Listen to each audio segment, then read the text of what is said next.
王董，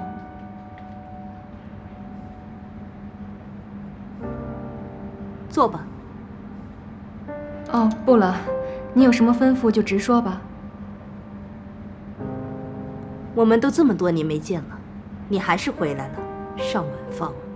哼，王董，我的名字叫依然，我不知道您在说什么。你知道我在说什么？没有人比你更清楚我在说什么。你等这一天，应该等了7年了吧？你想利用林天乐来摧毁我们谭氏？我没有，不过我确实要跟林天乐结婚了，但是这是我的私生活，我想我没有必要跟您汇报吧。私生活？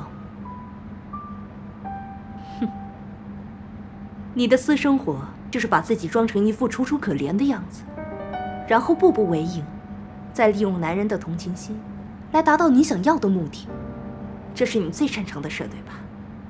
尚文芳，我现在要警告你的是，离少宇远一点，也不要希望利用林家来摧毁我们谭家。你不要想得那么天真，只要有我在一天，你尚文芳永远别想用到你那些小伎俩。我没有，我也真的不知道您在说什么。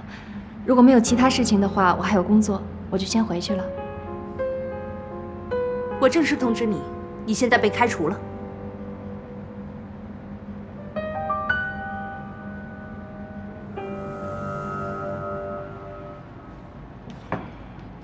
我也是刚知道，我们相处也有段时间了，即使不在一起工作，私底下我们也还是朋友吧。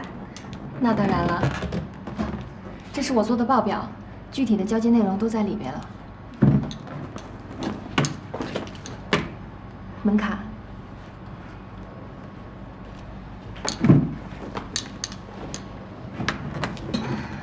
走吧，我没事的。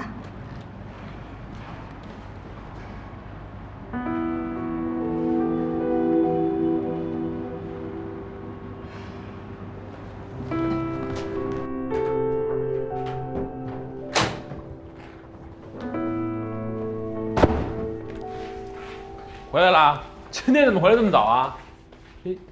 告诉你个好消息，以后我都不用加班了。啊？不是你，哎，你这什么意思啊？啊？我被辞退了。等，被辞退了？谭少宇把你给辞退了？跟他没有关系，是我自己做的不好。不是，那辞退你得有理由吧？为什么把你辞退了呀？啊？我给谭少宇打一电话。是谭少宇他妈，他辞退的我。他妈回来了？不是他妈回来，为什么把你给辞退了呀？啊？先别问那么多了。家里有酒吗？10个男人7个傻，8个呆，9个坏，还有1个人人爱。姐妹们跳出来，就算甜言蜜语把他骗过来，好好爱，再让他离开。喝酒，来，干。干。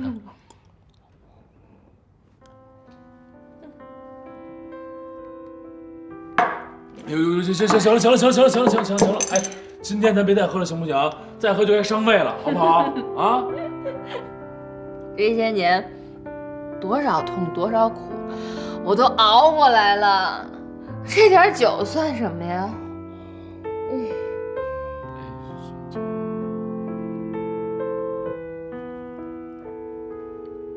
哎呦，高兴。高兴，高兴什么呀？你跟我说说啊！我要成为你林天乐的媳妇儿了。啊，就这个呀？啊？谭少宇。啊？是吧？啊。依恋。啊。是吧？林天乐。在这儿呢。哎，那个，咱俩玩游戏好不好？我问你答，行吗？好。哎，那个，你跟我说说，我一直以为啊，这你跟谭少宇之间啊有什么隔阂？能跟我讲讲你们俩之间有什么隔阂吗？啊？我知道，你心里现在有1000个想象，10000个怀疑，但是你要相信我没有骗你。不是我相信你什么呀？啊？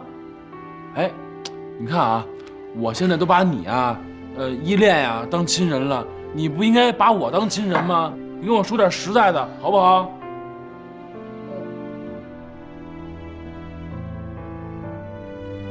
那就给我买上。好，买上买上。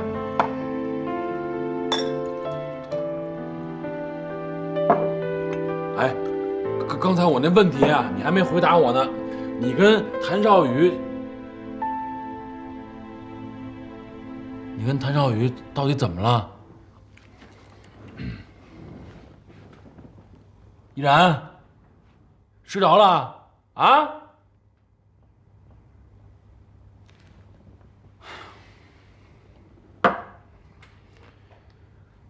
不愧是姐儿俩，一喝粥一喝酒，什么也问不出来。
他现在情况还稳定吗？还行，我刚给他做完理疗，虽然医生说希望渺茫，但是复健治疗一定得坚持。最近一段时间辛苦你了。唉，应该的。哎，梅兰你没来啊？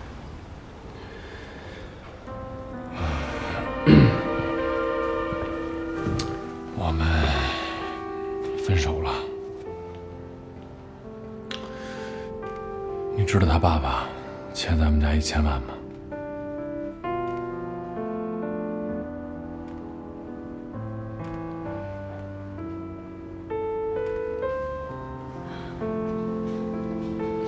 天乐，你是不是现在挺疑惑的？疑惑在梅兰妮是为了爱你，还是为了还债？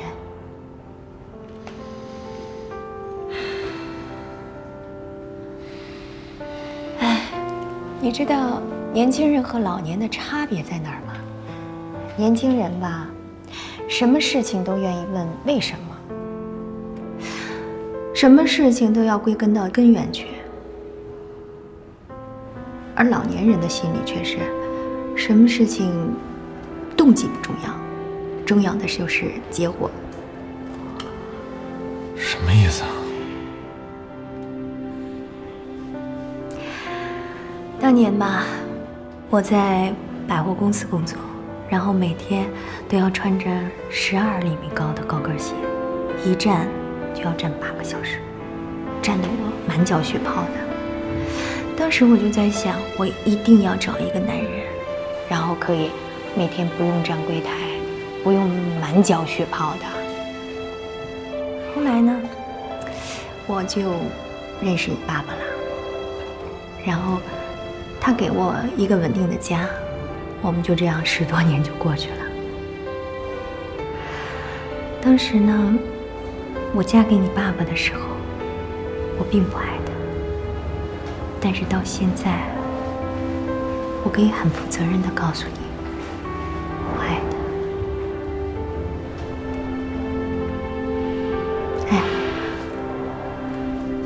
你为何纠结于说梅兰妮想着先还债还是先爱你？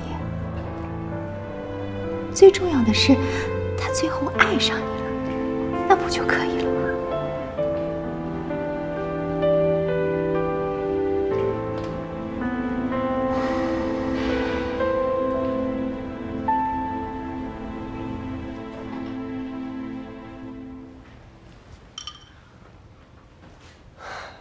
爱宝，哎，进来。你干嘛呢？进来啊！不都说好了吗？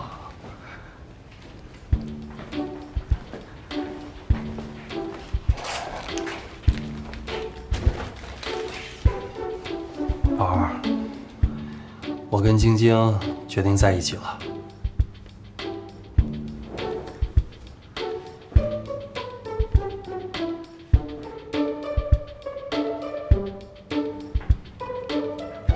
大宝儿，你听我跟你说啊，你跟晶晶之前其实是一场误会。晶晶她爸爸生病住院，着急用钱，所以才跟你们家要那10万块钱彩礼钱。这事儿你不能全怪晶晶。宝儿，你得相信我。你说这么多年，我什么时候骗过你啊？你更得相信晶晶，她真的不是你想的那种人。你真的误会她了。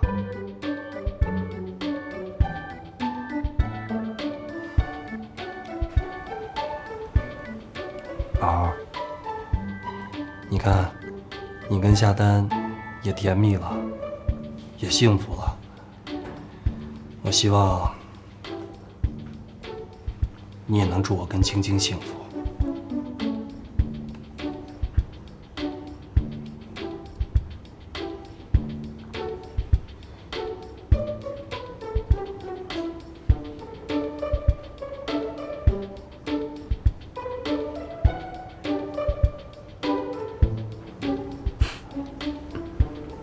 你说我怎么就派了你这么个不争气的卧底？宝儿，那10万块钱我俩商量好了，我俩会尽快攒，攒齐了呢就还给你。岳爱宝，你当时派磊磊来报复我，我都不跟你计较了。现在咱俩也算是扯平了，谁也不欠谁的。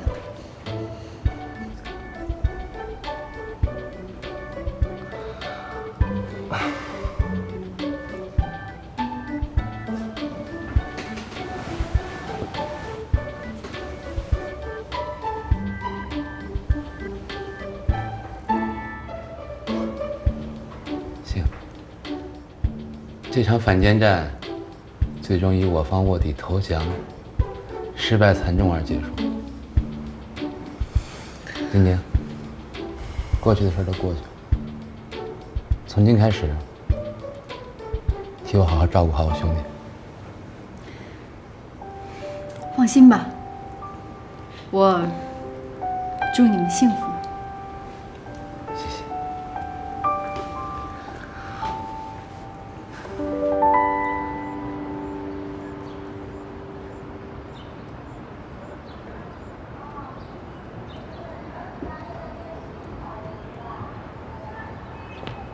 李天乐，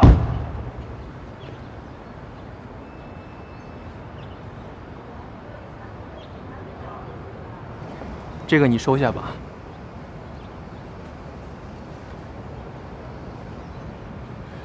这个钱呢，我不能收，这是我跟梅兰妮之间的事儿，和你好像没什么关系吧？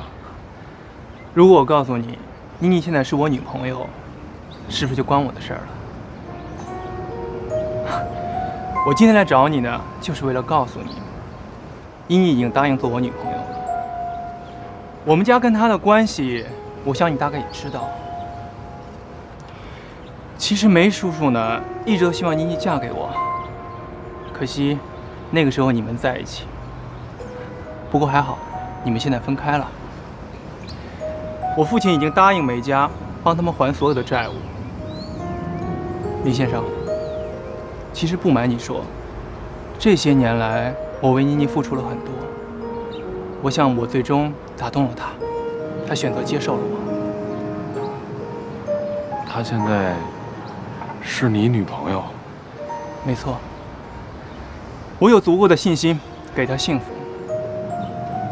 你应该知道，我跟妮妮是从小一起长大的，所以我比你更了解她。妮妮啊，她就算是眨一下眼睛，我就知道她在想什么。其实没有你的出现，我跟妮妮早就在一起了。至于她这次重新接受我，我猜是为了彻底忘记你吧。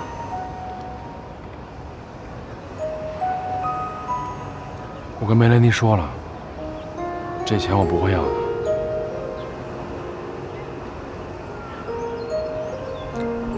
李先生，我现在是妮妮的男朋友，我就有义务去保护她。我以她男朋友的身份劝告你，不要再拿债务的事去纠缠她了。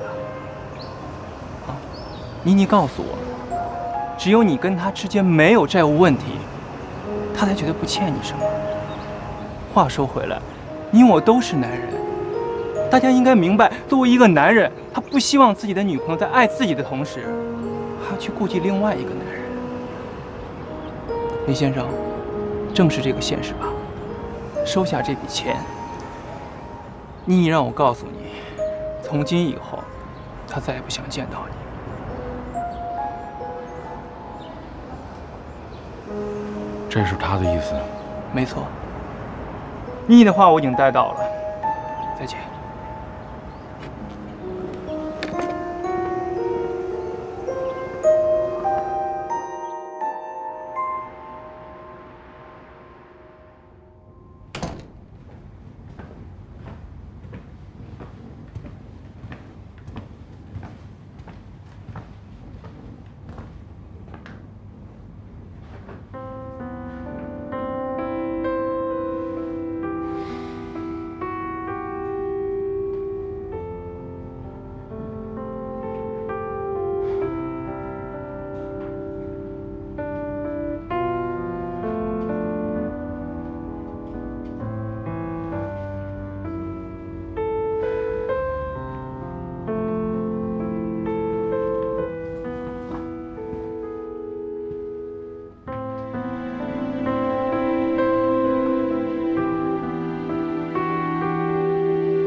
看见了吗？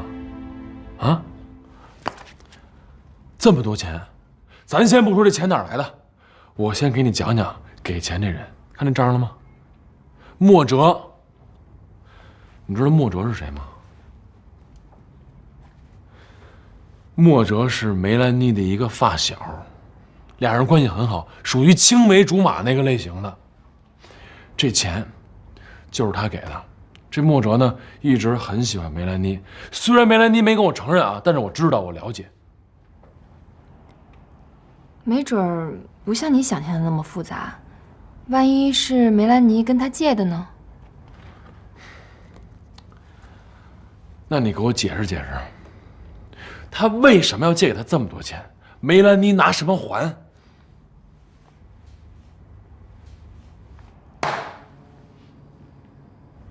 这个问题解释不了吧？啊？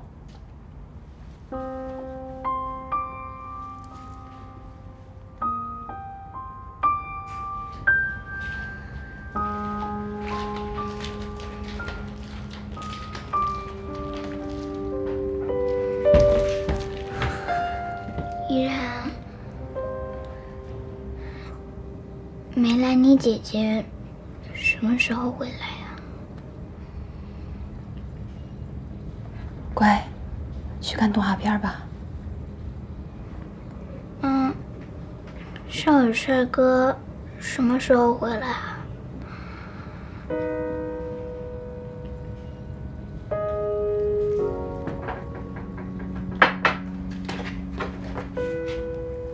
依恋，从现在开始，我们做一个游戏好吗？是不是要玩以后再也不能提少羽帅哥和梅兰妮姐姐的游戏啊？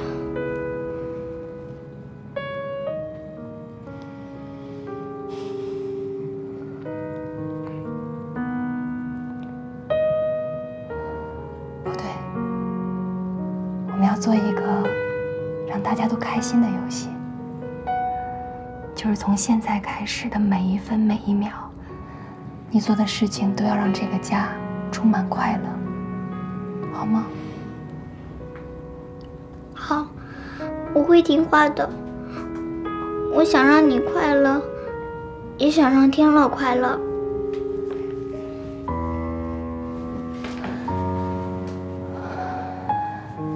依恋长大了，懂事了。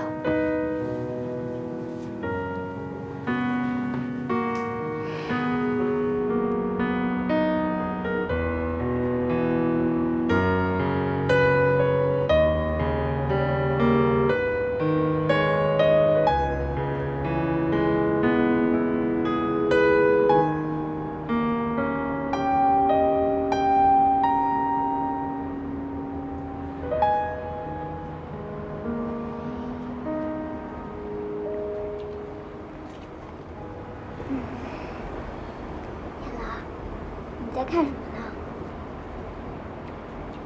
我在看星空。哦，看星空啊？那你看的星空肯定比我看的星空大。为什么呀？因为你长得比我高啊，离星空近啊。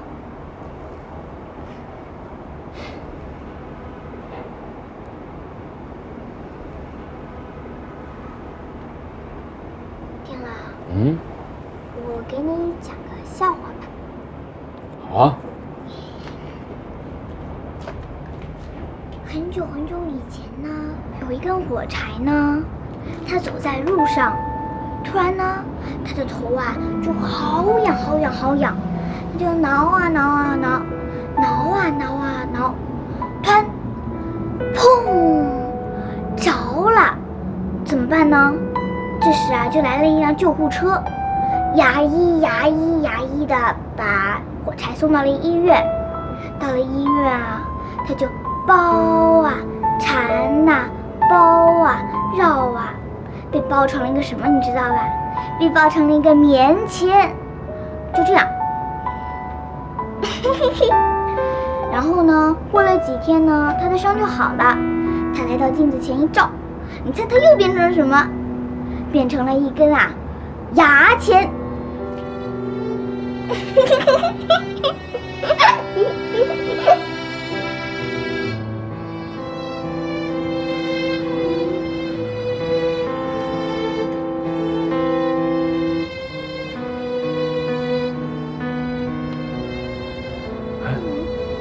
真的，你怎么了？难道我说的笑话不好笑吗？啊，好笑。来，坐下。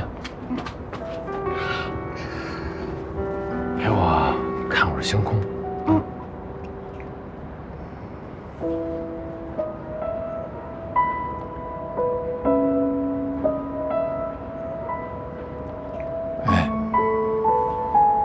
知道吗？有一个地方叫特卡波，在地球的另外一边，那个地方叫新西兰，星空特别的美。等你长大了，有机会带你去，好不好？好。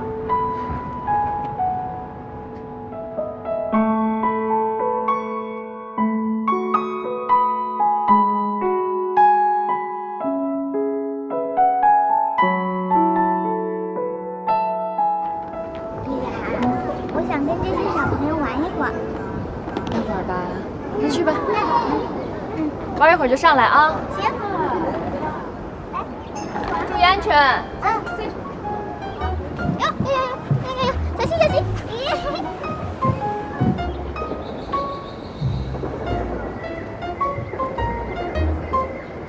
姐姐帮你们玩好不好？来，姐姐帮你们玩。坐上去，来坐上去。好玩吧？来啊！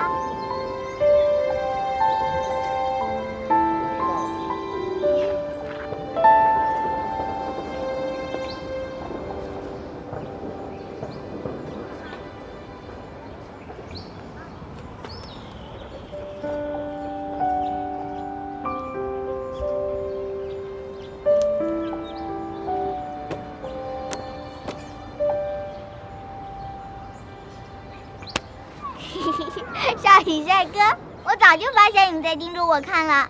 怎么样，还是我厉害吧？是，依恋最厉害了，每次我都赢不了你。少宇帅哥，你什么时候走的？你怎么走了都不跟我们说一声啊？我都快想死你了。我上次有急事要去处理，没来得及跟你们说，对不起啊。我也好想你们。那你什么时候回来啊？我还要听你给我讲小王子的故事呢。还要再过一段时间，等我回来就给你讲故事。你知道吗？天乐还有依然都在家里等你呢。我们去找他们吧。走。现在还不行。为什么？因为我要急着赶回到上回给你讲的小王子的那个星球上去，有事情要办，来不及见他们。是吗？少宇帅哥骗人。其实那都是书上说的，根本就没有什么小王子的星球。当然有小王子的星球了，这星球上有特别好吃的东西，还有好玩的，住的也特别舒服。等我下回回来就带你去玩，好不好？真的？真的。不许骗人。不骗人。拉钩。拉钩上吊100年不许骗，直皮就是小狗。盖章。盖章不做小狗啊！我不在的日子，你要乖乖听话啊。我会听话的。还有，我今天来看你，不许告诉别人。为什么不能跟他说？我想给他们个惊喜。我想下回我回来的时候，带着你们3个，天乐、依然、你，再回到小王子的星球上去玩。你如果告诉他们的话，不就没惊喜了吗？那好吧。你放心，我不告诉他们。真好。那少宇帅哥，如果你到了小王子的星球，我想你了怎么办啊？我能不能给你通电话？行，那我告诉你个号码。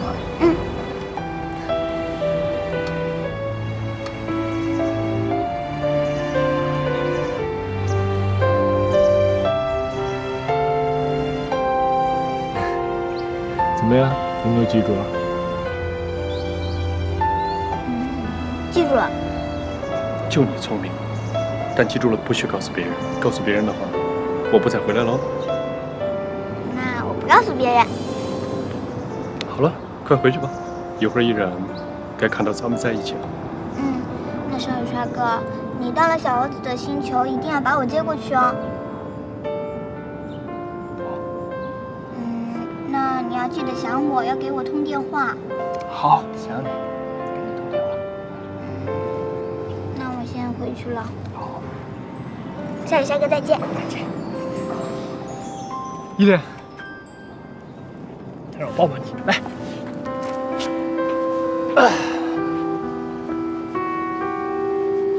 好了，回去吧。妈咪，乖乖的。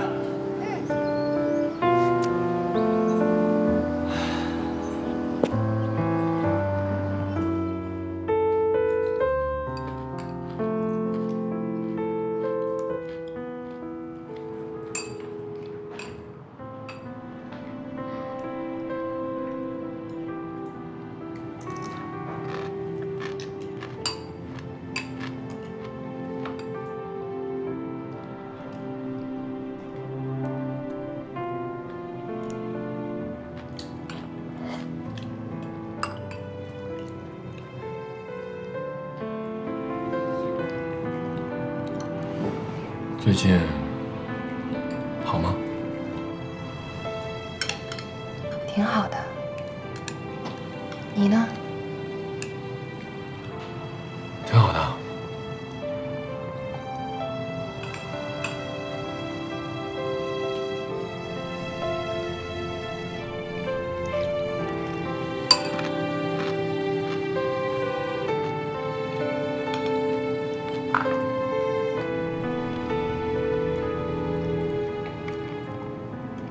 家里我都安排好了，你不用操心，就忙你的工作。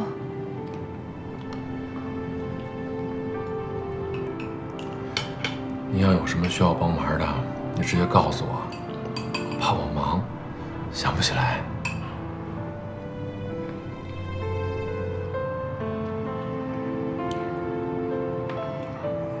你要喝汤吗？给你盛。我给你们跳支舞吧。老师刚教我的。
叔叔，我已经帮你把1000万还给林天乐了。真的？他已经收下支票，是我亲手给他的。哎呀，这真是太谢谢你了，莫哲。你说这让叔叔怎么感谢你才好啊？叔叔，我跟妮妮是一起长大的，帮这些忙应该的。哎呀，不，叔叔啊，还是要好好的谢谢你才行啊！你放心，你们家的债，请给我点时间，我一定能还上。哎呀，莫哲，你是帮了叔叔一个大忙啊！莫哲，以后你有什么事求叔叔，尽管开口，别客气啊。叔叔，我还真有件事儿需要您帮我。哎，说。我想娶来你。我其实喜欢妮妮已经很久了，我觉得我跟她挺合适的，而且我也能好好照顾她。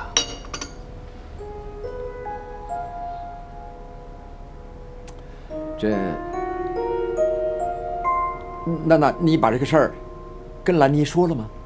说了。她怎么说啊？她好像还没有忘了林天乐，她没答应我。所以我才找您，希望您帮帮我，帮我说服妮妮。无论如何，我希望她能嫁给我。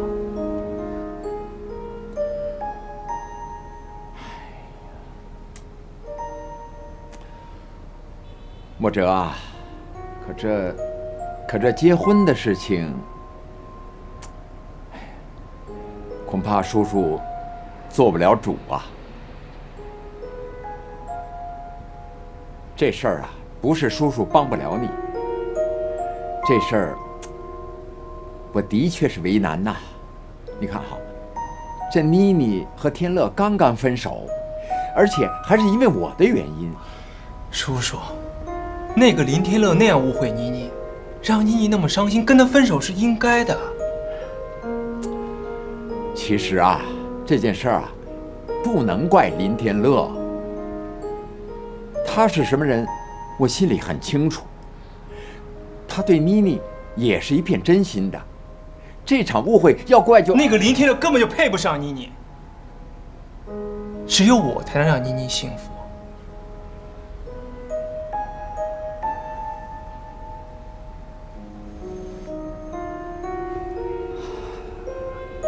我真的不明白，那个林天乐到底哪儿好？你要这样维护他？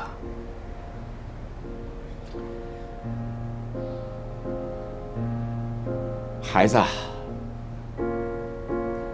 你们年轻人应该比我更明白，爱情是婚姻的基础啊。我问你，你和妮妮之间有爱吗？当然有了。叔叔，这么多年了，妮妮只要有困难，我第一个站出来帮她。她这次需要1000万，我眼睛都不眨一下我就给她，这不叫爱情吗？我做了这么多，我不就是希望妮妮跟我在一起吗？叔叔，我喜欢妮妮，我爱她。只要妮妮愿意嫁给我，你们的债我来还。孩子，这个不是钱的问题，这怎么跟你说呢？哎呀，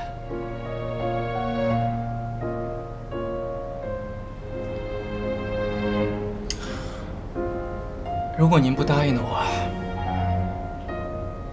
那你就立即把1000万还给我。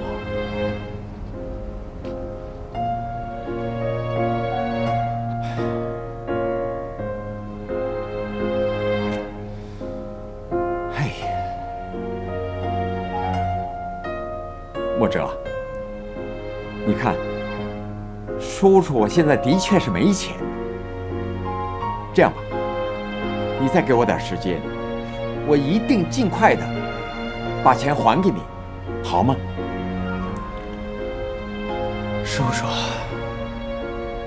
我把话已经说到这个份上了，你还是不答应。不过无论如何，我一定要让妮妮嫁给我。如果我做了什么出格的事儿，你别怪我。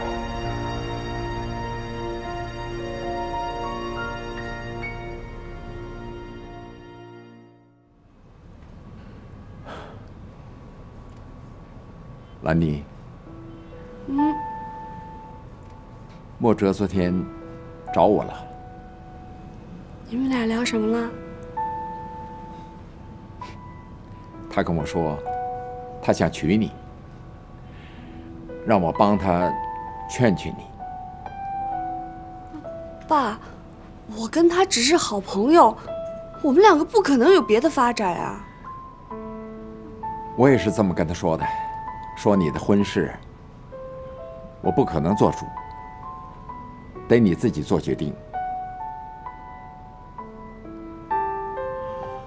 哎呀，可他说，他为了你，什么事情都可以做得出来，而且还说，如果我不答应，就让我把这1000万马上还给他。1000万，1000万我早就还给他了，而且我跟他说了，这钱我会自己还给林天乐。可是莫哲跟我说，是他亲手把支票给林天乐的。他瞒着我，又去把钱还给林天乐了。应该是这样。他凭什么这么做呀？我完全一点儿都不知道。孩子，你先别急。我跟你说这件事儿呢，不是想劝你嫁给他。婚姻是个大事儿，这关系到你一生的幸福。我知道你不喜欢他，所以我不可能答应他。爸，你别操心了，我去找他谈。那你一定好好跟他说，好吗？嗯。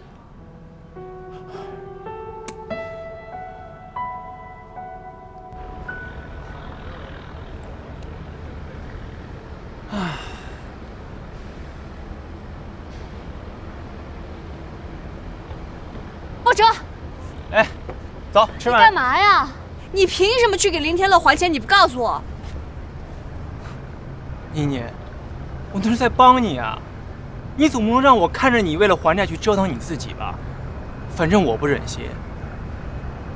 我替你还债有错吗？谁让你还了？我都说了我自己会还，我不需要你操这个心。我知道你想靠自己，我也没否认过你有这样的能力吧。我只是不希望你把工作跟债务混淆在一起。梅兰妮，你是一个有天分的设计师，一个设计师应该把全身心的精力投入到创作当中去。你呢？你现在把工作就等于我赚钱还债，你知不知道你这样会毁了你自己的事业？行，先不说这个，还有你干嘛去找我爸说那些话呀？我爸都觉得你是在威胁我们。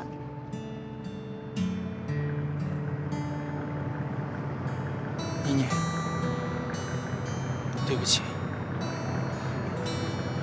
是我错了，是我一时冲动，对叔叔说了那些混账的话。我本来只是想让叔叔帮我劝劝你，可是叔叔说这感情的事儿，你自己说了算。我就一时没想通，这叔叔他为什么一点都不肯帮我？可是不管怎么样，对不起。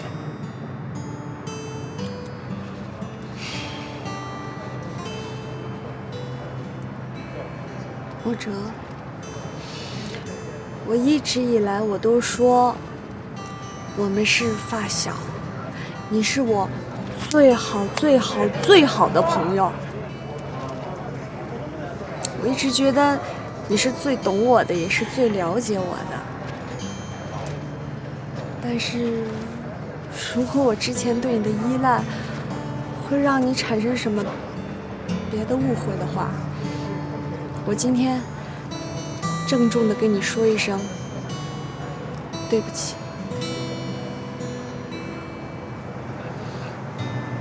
妮妮，我知道这一时半会儿让你接受我很难，我不逼你，可是不管怎么样，我都是你最好的朋友吧。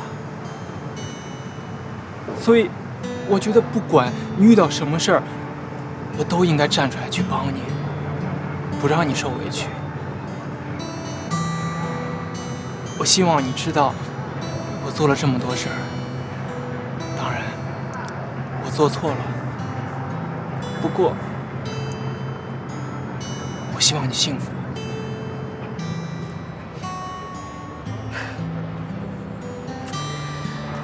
我就说嘛，莫哲是最好的了。如果以后你有什么时候遇到困难，我也一定第一时间冲到面前来帮助你。我啊，你能帮我什么？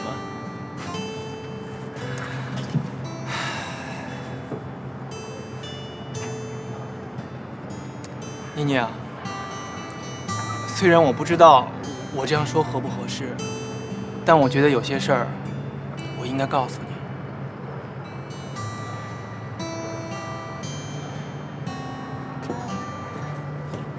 我在帮你去找林天乐还钱的时候，他说了很多侮辱你跟我的话。他说我不可能平白无故拿1000万出来替你还债，他觉得这背后有原因。我跟他解释了，我们从小一起长大，我们是最好的朋友，所以你遇到困难我一定会帮你。我不想让你受委屈，所以拿钱给他。而且我跟他说了，这钱不是我送你的，你以后赚了钱会还我的。对。可是你知道他怎么说？他说梅兰妮跟你靠得那么近，就是因为你墨者有钱而已。他这么想我，我也没想到他会这么想你。原来你在他那儿连最起码的信任都没有了。他最后还说，这1000万我收下，你去转告梅兰妮，从今以后我再也不想见到他，叫他好自为之。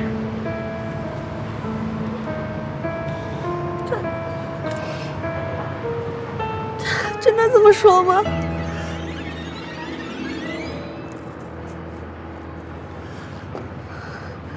妮妮，